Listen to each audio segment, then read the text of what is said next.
posibleng mawala ng trabaho sakaling matuloy ang phase out ayon sa Grupong Manibela. Kaya kahit sa mismo araw ng Pasko, tuloy raw ang protesta ng ilang grupo para mapakinggan ang kanilang hinaing.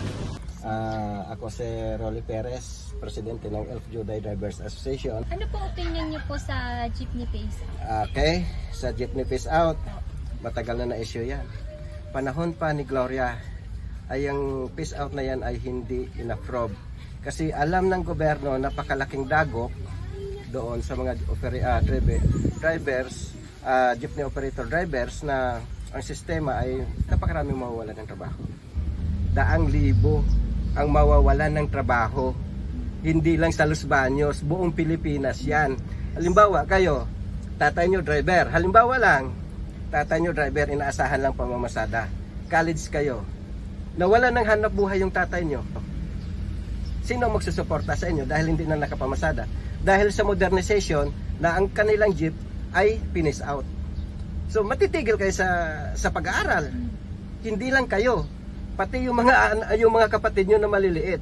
Lahat yan apektado doon sa modernization na ginagawa ng gobyerno. So wag natin bigyan ng puwang para mawala ng hanap buhay at i-demolish yung traditional jeep. Mga 20 years na ako namamasada. Walang masaya, puro hirap. Walang buhay ng tsoper. Katulad ng mga mahalang diesel. Nagpahirap din ng mga walang pasahero. May pinapakain ako at may pinag-aaral din ako. College, 2 high school, 1 elementary. Wala. Puro high school na. Ay sa masasabi ko sa jeepney phase out, dapat tutulan natin yung jeepney phase out. Kasi pag pumasok dito sa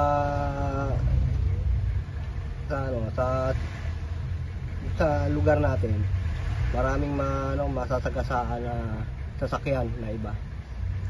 Katulad ng iba ng nila ibang pamasahe din nila sa pamasahe namin. Wala na rin kami ng ayun pang namin, tawag nito yung maging kalaban pa namin sa anak buhay. May siyempre talagang mahirap.